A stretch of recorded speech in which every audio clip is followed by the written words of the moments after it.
Good morning, everybody. I'm going to record it for those who can't join us today, but I just wanted to kind of, instead of be like an instructional thing, kind of have a conversation with everybody today just about your business.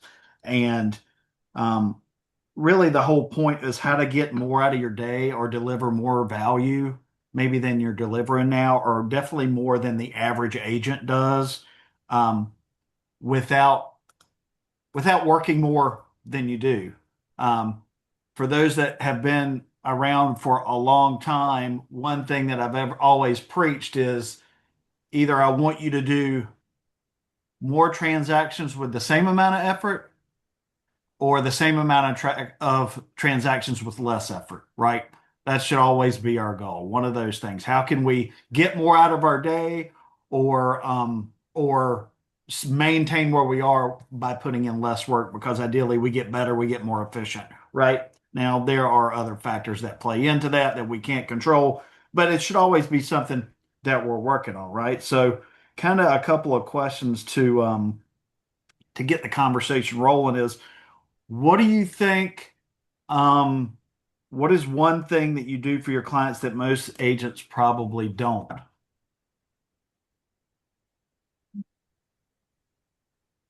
I try to friend them on social media platforms with their permission so that I can keep up with their personal life and they can see what's going on with me and hopefully network in that arena as well. Are you talking about closed clients or people that you're nurturing or No, actively no, working only with? past clients. Okay. Yeah. Who become friends. Obviously, not everybody is okay with that, and that's fine. Just I always make, even like when I tag a post, I make sure I have permission from them to be able to tag them, and then um, you never know how that can spider out and who sees what. Yeah, sure. I mean, I've definitely had people say, please don't post, Yeah, for sure. don't tag me or don't Right. identify me or anything. Correct. You know, that's fine. Not everybody wants their business out there. That's right. Nothing wrong with that. I don't think I've ever had anybody I wanted to friend say, yeah, no, don't friend me then. Yeah. Yeah. You That's can a get whole a good different feel. conversation. Yeah, you can get a good feel. And I think another really important thing, I don't know if all agents do this. I do this. When I'm a listing agent, I try to send a thank you card with a like a $5 Starbucks gift card to the buyer's agent that brought the buyer on my listing, especially if it was a really good, smooth transaction. And I have received a couple in the past as the I've got buyer's one too agent, from and I just think somebody. that yeah, I think that that just goes a long way. I mean, even if it was a shitty transaction, the fact that they worked really, really hard to help you get it to the closing table and it didn't fall apart should be recognized. And so it's a small little thing um, that I try to do as a listing agent. What were you going to say, April? It sounds like you had something. No, I was just saying I had gotten a $20 gift card to like have my car washed from a listing agent. And I thought that was very nice. But quite frankly, on the opposite of your statement, like I was just happy to get the thing closed. I mean, I didn't expect a thank you. Um, but again, I took it and got my car washed. So, you know, Yeah. And the um, agents that I've sent it to always reach out and say, "Oh my gosh, what a nice surprise. Thank you so much." yeah, Just whatever you can do to continuously be that agent that everybody wants to work with, I think is yeah. really important. I think too, and to add on to this, question, I've really been trying to focus on not spending marketing dollars on things that don't matter. Like I'll see, people are like, do this for open houses or do this for outreach. And I'm like, is that really going to get or help my bottom line? If I spend $20 on stuff to take by my, past clients or whatever, is it something they're going to I want something that's they can remember me by and not just eat and be done or like so all that to say I'm still trying to figure that out. I just sent out these little seeds with thank you cards to past clients. I think I spent $25 for 25 people. so I'm just really trying to be intentional about little things that, don't add up. Because, I mean, that's what we need, right? We want touches without a ton of money. Yeah. Yeah. I mean, and you should think how to be efficient, not only with your activity, but with what you're investing. Yeah. Throwing bad money after bad or good money after bad stuff is not very helpful. Yeah. There's an agent who's not on the team who's requested to join the call. I had talked with them a week or two ago about joining. So just FYI, he said he might, and he is. So his name is Juan. Hey, He's on Juan, this call? thanks for Oh, joining us. Good to see you. Just to kind of catch you up a little bit if you're there, we're just talking about what's one thing you can do for your clients that most agents probably don't, and then just thinking about how to effectively invest not only your time, but your money and marketing and other activities that you do. And I think one thing that agents, a trap that we fall into a lot is making ourselves think that we're busy when we're really not busy, and or like doing busy work, but like April said, that it really does it really pay off? Is it worth the time that you put into it? Is it worth the money that you put into it? Because I know April specifically has done a lot of really labor intensive mhm. outreach. Yep. And I'm not hating on that at all, because you're in the perfect kind of neighborhood to do something like that, right? Yeah. If you could own that neighborhood, Yeah. I mean, that would be half your business for the year, if not more, and you could be doing really well. But you're not the only agent in the neighborhood, of course, as well. So Yeah. it's like, how do you break into that? How do you break through that? Yeah. How do what's your approach? And I know you've done drop-offs and like hanging tags and things like that, which I think is great. And that's just part of it. Um, when was the last one you did, April? In hindsight, what would you do differently, or tell us kind of how it may have paid off for you? Well, the first one I did for the neighborhood, I did all 600 people. Woo! Uh, Good Lord. literally hand delivered all of those. Um, okay, I'm just learning, and that was not a win for me. I didn't have a ton of money in it, probably under, a dollar, but around $1 a piece. But that was too many to farm. It was too many, because I can't keep it up. So that was one thing I learned is if I'm going to do my neighborhood, I'm going to do just a small part. And Mm, that's really what I've been doing. But mostly with my neighborhood, I've been buy side on two transactions now. I haven't had any listings, but there is one agent in here that literally used to get everything, but she's had two that sat on the market for like 9 months and sold for about 100 grand under asking. So oof. she's losing market share.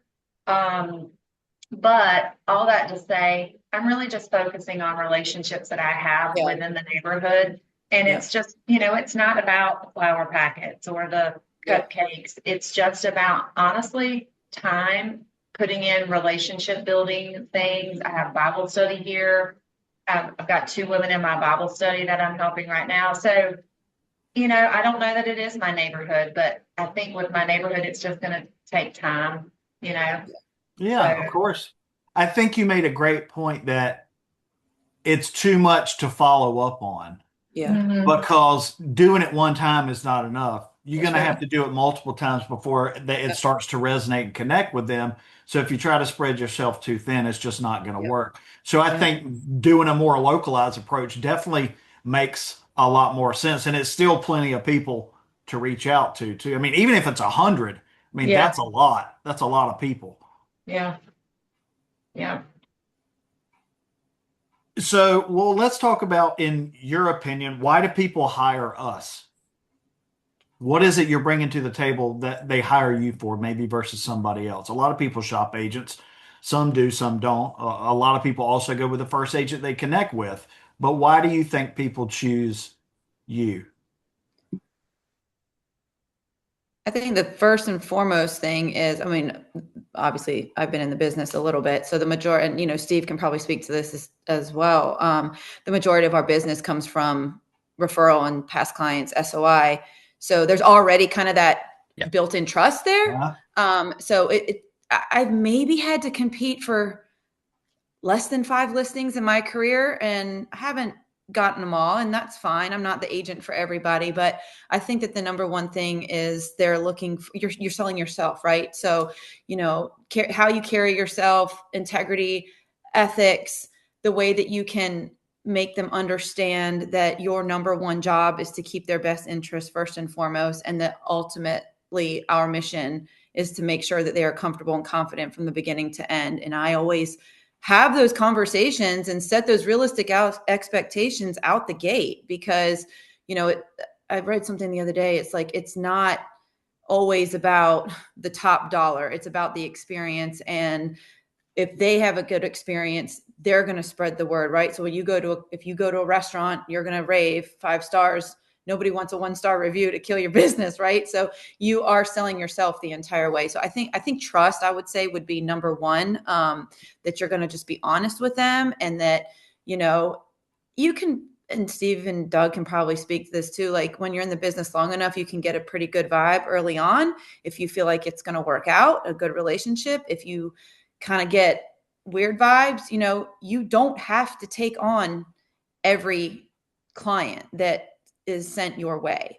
And that's okay. It's not a you problem, and so there's, swing a dead cat and you hit a real estate agent in my neighborhood and where we are, and where you guys are too. So I think the most important thing I would say is just trust in the way that you carry yourself. And, I didn't know what you said when you said swing a dead cat. I was like, what did she just say?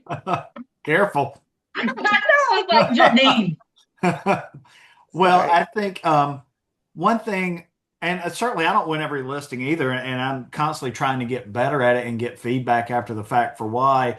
One thing that I like to that I think I pride myself on is just being to the point. Yeah. And being honest, because I don't want to waste their time, and I don't want to waste my time. 100%. And not to pile on April at all, but the reason I do it is to avoid situations like the seller that she's dealing with now, who was not reasonable about price to begin with.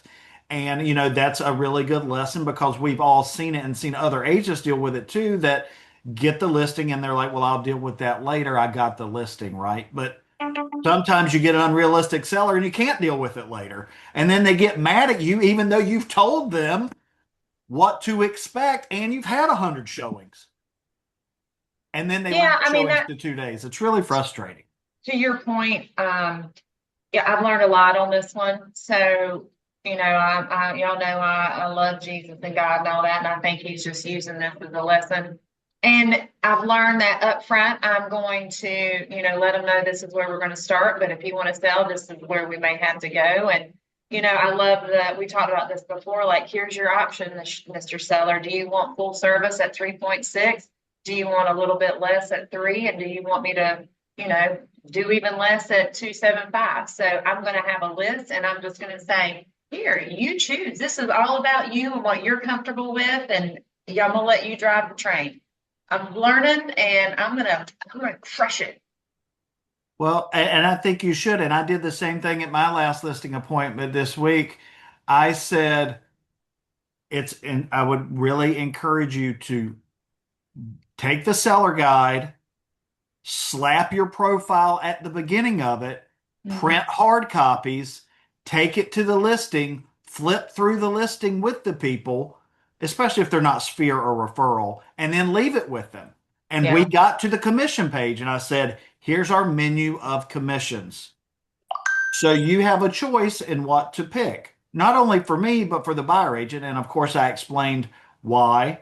If you notice in the seller guide, there's information about the commission ranges that were being offered, and the data shows that people are still offering, that it didn't fall apart, and sellers aren't offering buyer agent commission anymore, which is what everyone thought was going to happen after the lawsuit was finalized. But I said, okay, here's your 3 options.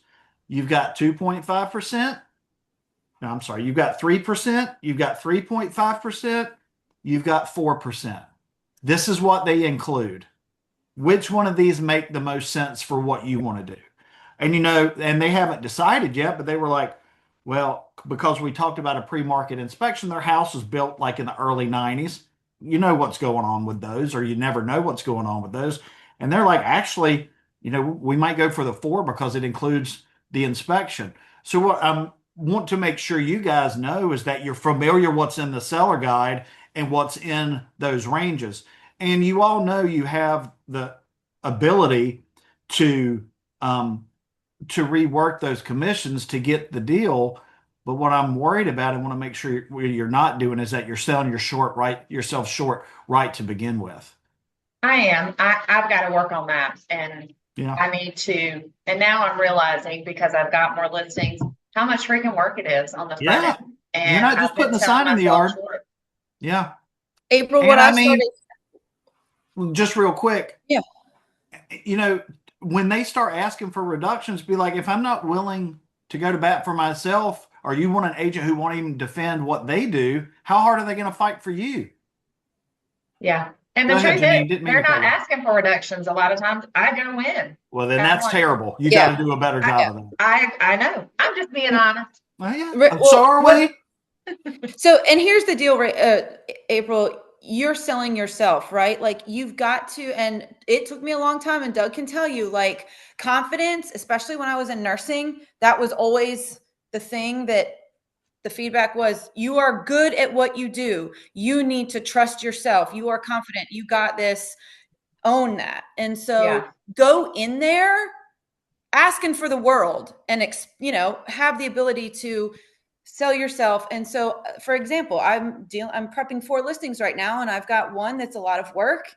And it was Andrew's coworker, guy works for Andrew, and Andrew's works with on the water side where Andrew works.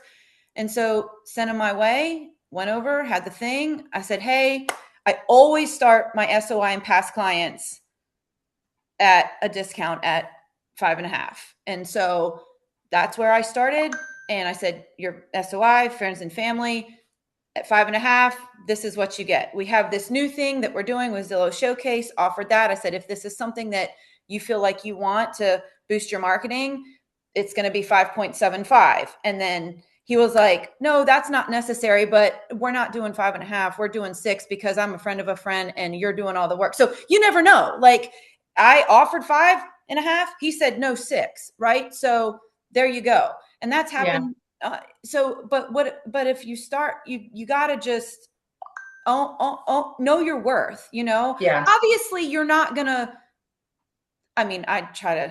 it's very individualistic, and you have to make those decisions based on your business and the situation with the client. At the end of the day, like sometimes you just have to take the haircut because they're in a dire situation and you're their person and you just got to get it done. And so those are one-offs, right? And so of course that happens to all of us, but at the end of the day, our job is to help them be successful, but also you have to explain that you're good at what you do and there's a reason that they're hiring you, and we don't work for free. And especially when you're explaining why it's in their best interest to compensate a buyer's agent, why it's in their best interest, those agents aren't working for free. And if you don't offer, I always advise 2.5%. I said, hey, you don't offer 2.5, that's fine. That is your choice. You don't have to offer any dollars. I said, but keep in mind that could affect the ability of buyers to be able to come forward and make an offer, or the type of offer that you're going to get. They might have to structure that commission into concessions, or they might offer lower or whatever. I said, so, at the end of the day, it's their decision, and just be confident in, and I'm still struggling with that. Doug can tell you, like, I still need those atta girls, and so it's just go in there and own it, because you know what you're doing. And also, like, there's sometimes where I'm like, I don't know what the hell I'm getting into. A lot of the times you're going into listing appointments completely blind, and you have no idea. You've never seen the house. There's no previous MLS listing. You have no idea what their payoff is. You're like, okay. So I just do more of like a general look at the house. And then Doug really taught me this. hey, now that I've been here and I've seen the house and I've had an opportunity to talk to you, let me take some time, go back to my computer, get into the system a little bit more, look at the comps, talk to my team, figure out where I feel is a fair place for us to land. And then I'll circle back with you in a week and we'll go from there. That way it keeps it open-ended and it doesn't make you look like you don't know what the F you're doing, right? I want And to so, tag on to that. Like, I feel like going in with a CMA to someplace you've never been, or even someone that you've maybe just talked to on the phone, is I've run into problems already doing that because I get in and I'm like, this place is a shithole, you know? I've never gone into a list appointment with no CMA of any Yeah. type. I try to take something, Just and You I don't and then want to and go in blind. yeah, and I'll say, okay, Doug, I don't know what I'm getting into here. Can you look and see, or Ellen, can you look and see what you think? I mean, and sometimes, April, that means going out of the neighborhood to get comps or whatever. And this is just a thing that I do just because I know how sellers' brains work. And it literally happened to me on Monday at my list appointment. Without fail, it happens every time. And after you do all your work and get your numbers or range or where you think, sometimes I'm like, oh hell, I'm completely way off. I'm not going to say my number because now that I've seen the house, I am going to look like crap or whatever. But always have some sort of CMA when you go in there to at least show them that you've done some work and you have some data to show them. And then kind of know what the Zestimate says, because they're going to say that. They're going to say that. And I'll tell you, the number that they gave me was outrageous. And I said, Shocker. well, but the Zestimate was way too low. This estimate was way too low. And because it's the only one, it's the newer one on the cul-de-sac. And I, when the number that they gave me, I said, absolutely. And these are past clients of mine. I said, no way, that's way too high. I said, is there, can you tell me how you got there? Can you give me a reason why you feel like, and then they kind of like, okay, well, maybe this. I'm like, tell me why you think that. And this was before, obviously we can't tell them, we can advise, but I said, the number has to come from them. And they're like, well, the location on the cul-de-sac and the location in the area. I'm like, all these other comps are in your neighborhood. Like, you're not going to get more value for being at the end of the street than being on the front of the street. I mean, not that I've ever seen. I mean, intrinsic value given. Right, exactly. Not my, correct. I said, yes, that's going to be, Yeah, I said, that's good. Yes, I said at the end of a cul-de-sac with a little bit of a buffer in between the neighborhood, yes, that's going to be more attractive to a buyer, but I can't justify listing your house $20,000 more because of that. Right. And so at that, you got to just have those honest conversations. And again, if they are a little bit unrealistic, you can say, hey, my job is to do what you tell me to do. Yeah. My job is also to sell your house. I said, so if you want to move this property and that's where you feel like you want to start, I'm fine with that. Please understand that you have to be receptive to the feedback that we get along the way regarding showings, offers. If we don't have any traffic, or if we have a ton of traffic and no offers, then we have to kind of pivot. And I don't want you to sit here and have to do 6 price reductions, because every day that you're longer on the market, the less sexy your offers are going to be. So like we were saying, have those realistic conversations and have them understand, the house I've got under contract right now, I'm like, oh gosh, I think it's too high. And we got lucky. Within 2 weeks, I was getting ready. We were able to we didn't have to do what we thought we were going to have to do because other things happened. And so that was just the luck. We ended up getting showings. Let me ask this. Yeah. Who is asking for their number before you go to the list appointment? Wait, whose number? The seller's seller. number? Yeah. Or are you not asking until you get in front of them? Correct. What do you mean asking what they want to list it for? Yeah. Like on the phone? Yeah. Oh, Yeah, I've it never done depends.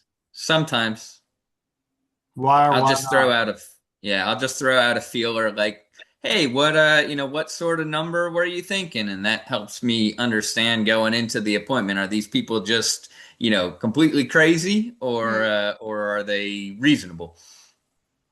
I've Great never done point. that. So that's exactly why you should do it. So you're not blindsided at the kitchen table and you have to scramble. Yeah. Yeah. And you haven't had time to process it. And then you're there like Yeah. Deer Deer in headlights. headlights. That's Yeah. exactly why you should ask. Do you do that with every single one? If I can get a number out of them, yeah. Huh. Okay.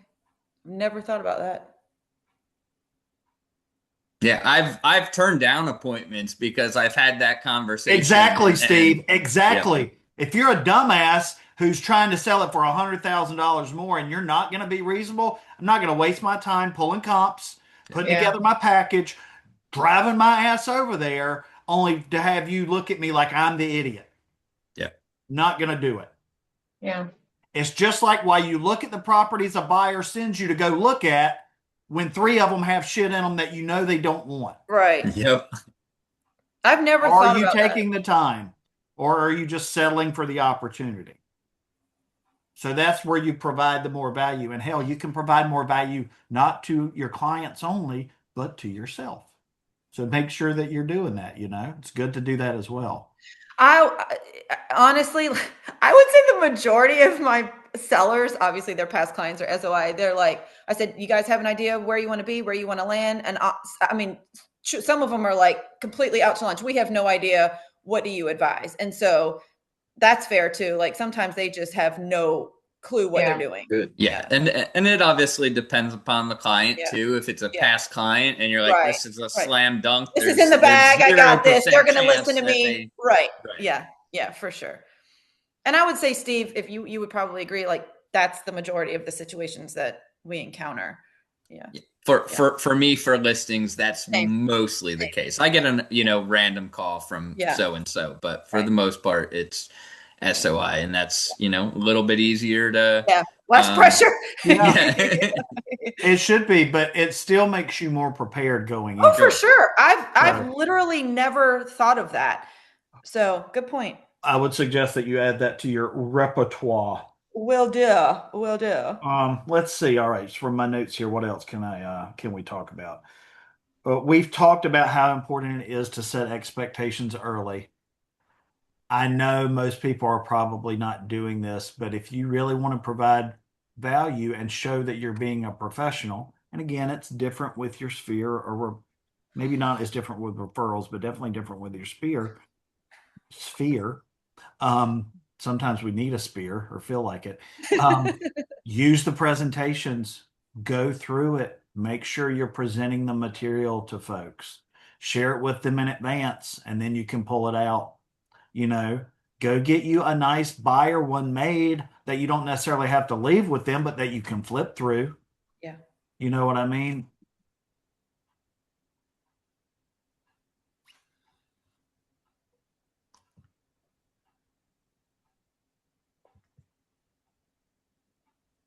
This is what I'm talking about. Yeah. Just the little thing, and then it's just the guide, and I just literally flip through it with them. I show them our marketing. I show them the get your house ready list, all the different things. And we cut a bunch of stuff out, so it's a lot shorter than it was now, or than it was, because all those documents aren't in there. All the forms aren't in there anymore. But I mean, if you want to, you ever been to a listing presentation and you see like 3 other ones that the other agents have left there? I have. Doesn't say much if you don't have something to leave behind. Yeah. Everything up here, everybody's doing boxes, CMA boxes. I'm like, I think that's a waste of money, but I saw something about that on Instagram. What is it? What did she just say?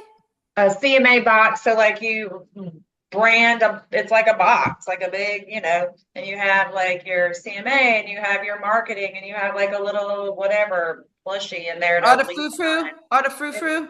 It's a whole thing. And I'm like, okay, maybe that's working for somebody, but I'm not spending. And they're dropping these off at like random houses. And so it's not a list appointment thing. no, I mean, it can be, but anyway. Yeah, I'm good. I do need to come up with something so that I don't have to think about it. Like if I have somebody that calls and like, hey, can you come in 2 days? Like I don't need to scramble because I have stuff, but then I have to print it out and So April, what I think is a good idea just like on the buy side, always keep your WWREAs in your pocket or whatever. I mean, you're going to encounter people that can't do the computer stuff. Go Yeah. ahead and print you off like 3 or 4 folders, because that's Yeah. what I do, of your list appointment material. Yeah. Obviously, you add to it your CMA specific to the house and your deed and your plat map and all your specific stuff to your Yeah. house. But the general stuff that you're going to give every seller, like I always print off, and I print off, not, this is just the way that I run my business. I don't print off the entire seller packet. I print off a copy of the listing agreement, WWREA, copy and offer to purchase and contract, the copy of the disclosures, copy of professional services. I print off the photo checklist. I print off the cliff notes for the offer to purchase and contract, and then just necessary information that I know I'm going to be sending them electronically later, so that they have time to read and understand all of those things in front of them, so that later when they get it electronically, they're comfortable knowing what they're signing. And then specific to the house when it's time, that way you have those folders already ready to go with the necessary materials that are going to be the same across the board for every seller. And then when it's time for your 123 Main Street, just print off your, your deed, your CMA, and whatever you need specific to that house. That way you're not scrambling. That's Just a a good thought. idea. Yeah. Oh, I'm So gonna that you have can to just go. grab.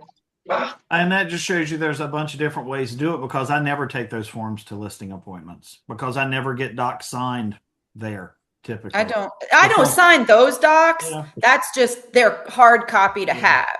Everything is done electronically Yep, moving forward, but I that's- want them to have a hard copy. And then sometimes they will fill out, like they'll practice their disclosures I like on it. hand, and then they'll do what they wrote and do it electronically. So, or if they have questions about the documents, sometimes I'll review them on the hard copies. But yes, Doug, I don't get it signed there. I mean, I have four listings going right now. Not a single listing agreement is signed yet. Yeah. Yeah. Well, let's talk about a couple of things, because we don't have that much time left. Just another note that I made, great agents anticipate, average agents react. Oh, So wow. put yourself in a situation where you're not constantly reacting to what's going on. Pay attention to context clues. Make sure you're listening to the conversation, actively listening, not listening to respond, which we've been talking about for years, right? So you can anticipate what comes better. Of course, we talked about how important setting those expectations are, and that's got to start from really the first conversation. One thing I always try to do is leave everybody that I have a conversation or meet with, especially, is, okay, here are the next steps. Yep. Here Here's are your the next homework. steps. Yep. Yes. Here's your homework. Here's your to-do list. Don't just leave it open-ended and, Yep. okay, well, get back to me when Yep. blah, blah, blah. Okay, get that call for the list appointment. Okay, make the list appointment. Okay, by the time I come to your house next week for your list appointment, your homework is to find out the information of what your payoff is. If you have any other liens on your house, if you have a termite bond, just give them not like overwhelm them, but like the basic information that you're going to need. And then when you leave, okay, this is your next step. Yeah, I like that. I think that's great. Yeah. All right, let's talk about after the transaction. Oh, yeah. Brandon had his multiple referral deal dinner last night, which was really great. And man, he's got a ton of people there. It's really nice. And there were a lot of people that were there last year who weren't there this year. So, not everybody could make it, I guess. What are you doing to stay in touch, beyond closing? For me, I like to have events at my house. I think it's personal to get people here. And it's easier to kind of relate to them on a one-on-one basis, have them mingle with each other in more of an intimate setting like this. But I know that's not for everybody, want to or can, whatever. But what are you doing? Because it's not about what anybody else is doing. It's about what you're doing and actually doing something. So how are you staying in touch and engaging with your past clients? I always make sure I have at least like 2 touches after, like shortly after closing. Usually, some people move in right away, some people don't. I try to find out, hey, when are you actually moving in? And then I'll follow up, hey, how'd the move go? Everything goes smoothly. And, people tend to appreciate that. And then Usually about a month or so in, I'll follow up again. Hey, is everything still going okay? Any questions? Anything I can help with? Let them know you're there, that, it's not the end of the relationship just because it was the end of the transaction. Um, and then typically every year around Thanksgiving, I'll send out, like a gift to my clients for the year, just to, thanks for your business. Very thankful to have you as a client. Keep me in mind and blah, blah, blah, blah, blah. All that. Every Christmas I'll show you, for my closed buyers, I send out a Christmas tree ornament that says the year on the top, first Christmas at, and then their address on the bottom. Love it. Obviously, be mindful if they don't celebrate Christmas. That's why I pulled this one, because I was like, oops, shouldn't send that. But that's just one like thank you gift. Sellers are a little bit more tricky because Yep. it's a little bit different for sellers. I will tell you, for sellers, if they're buying another property, I will call the agent that they're buying a house with and see if there's like a local restaurant or something that they recommend. And then I'll just email a gift card to my sellers to use for their new house where they're going. For sellers, I have done, like, for example, this would just be somebody that's like, they're the only owner. They've been in the house for 30 years. They built their house. They lost a spouse in that house. I'll order like a watercolor painting of the house that they're selling, and just have that delivered to where they're moving on. So, I mean, there's tons of things that you can do. But yeah, I think that sending birthday texts and friending them on Facebook and supporting their kids in the community if they're soccer players and things like that, I think that just showing up where you can. I mean, obviously it's impossible to do the same thing for everybody all the time, but Yeah.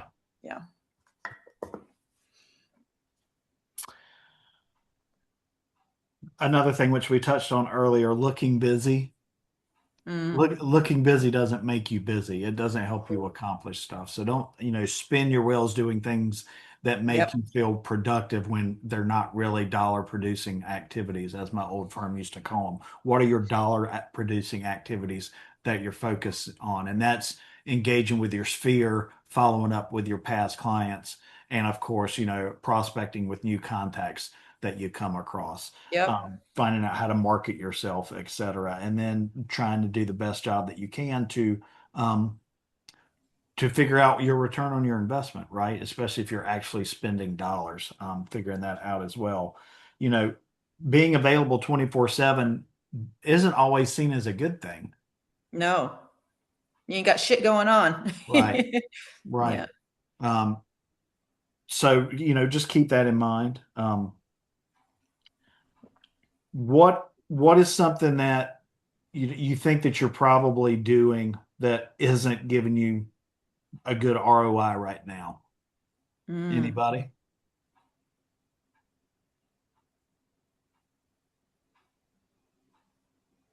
To be fair, I haven't really dumped a ton of money into my business to be able to answer that question.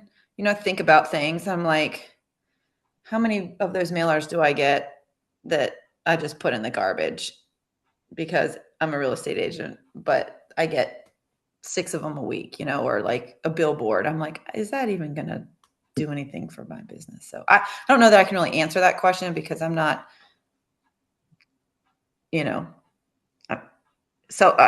probably should be, but I'm just not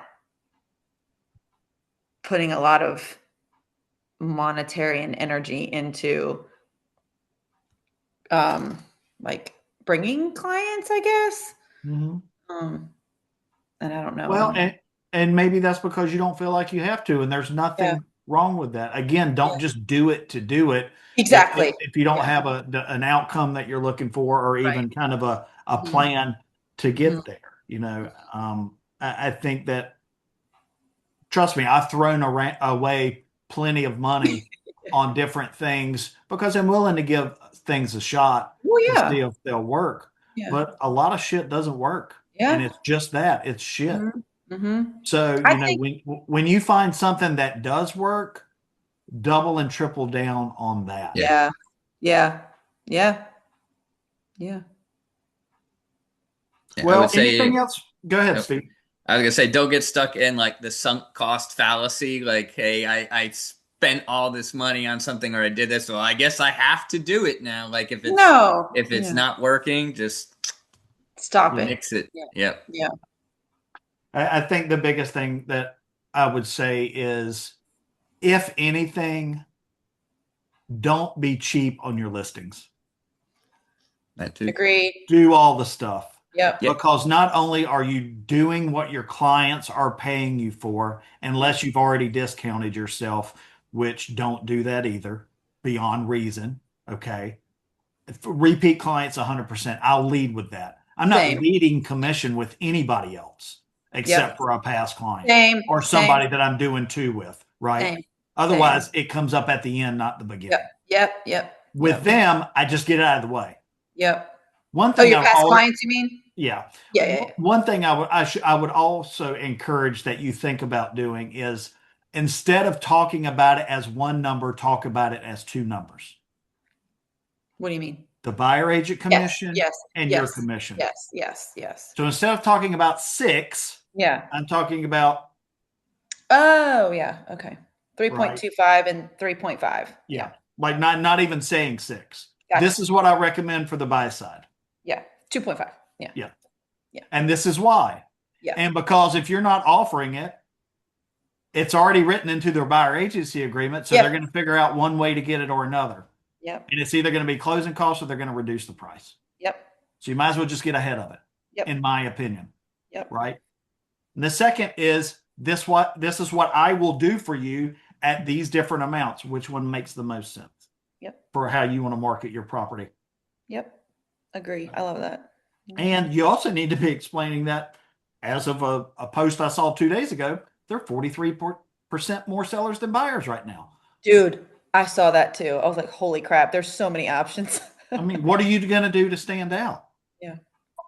I'll tell you what you were just asking about. How do you stay engaged with your past clients? Like, I have clients that I sold their house, their brother, I sold their brother house, referred me the brother. They bought sight unseen, but with their brother. And then he moved here. It was a while. It was like a few months after they closed, before they actually got here. And they're like, we're going to hit you up after we get settled. I'm like, totally do it. So they called me a couple weeks ago. I mean, we've been in touch since they got here. They called me a couple weeks ago. They're like, come meet us at Hidden Ships. Let's have a drink. I'm like, sure. Just caught up after they've been settled in, they've moved, whatever. And then, like, I would say like 2 days before that, he was like, I'm sending you my mom, and I literally have her under agency right now. We showed a house last night. So, Beautiful. so that'll be the third deal with these people, so just go get a freaking beer, man. Who cares? You never know. Well, and so I got this from Brandon, and I haven't done an event yet, but it did encourage me to pull my stuff together. I've got a list of everyone I can trace at least 3 transactions to, and I've got a list of everyone I can trace 2 transactions to. Those are the people you want to make sure that you're staying in touch with and maintaining that, and then, growing it ideally. So, or sometimes you just get a call in the dark from a client you closed 6 years ago, and they want you to sell, and you haven't really done a whole lot between that time period. So they don't forget you, right? If you do a good job, make it so they don't forget you. And and you might think that they have forgotten you. Yeah, exactly. And trust me, there are some clients that you never want to talk to ever again. Yeah. Like, oh my God, I don't want to take them on again. Because let's be real. The same people are not the same as a seller, as a buyer. Let's be real. Oh, that's fair, right? Yeah. They want to be a cheap buyer, but they want to overprice their house when they list, right? Isn't that how it goes? Yeah. Yeah. So. Well, Anyway. any other thoughts before we wrap up? I think this was good. Yeah. Well, Steve, you're killing it over there. I appreciate everybody's participation. I think it's so helpful when we have conversations like this, no matter where you are in your business or in your career, or whether you're busy right now or slow right now, it's still good to actively take some time every week to actually think about your approach to the business, take a step back and look at what you're doing, and always be improving. We're definitely always learning every transaction to transaction, but don't just improve or monitor what you're doing based on a transactional basis. Yeah. All right. Well, I appreciate it. This was fun. I love these things. So I hope it was helpful to you guys. Yeah. Thank you. Keep All right. Take care, crushing it out everybody. there. The We Raleigh won't meet next week because several of us are going to Unite next week, Yeah. the conference, but we'll be back the following week. Okay. That's good. All right. Thanks, everybody. Bye, guys. Bye. Bye.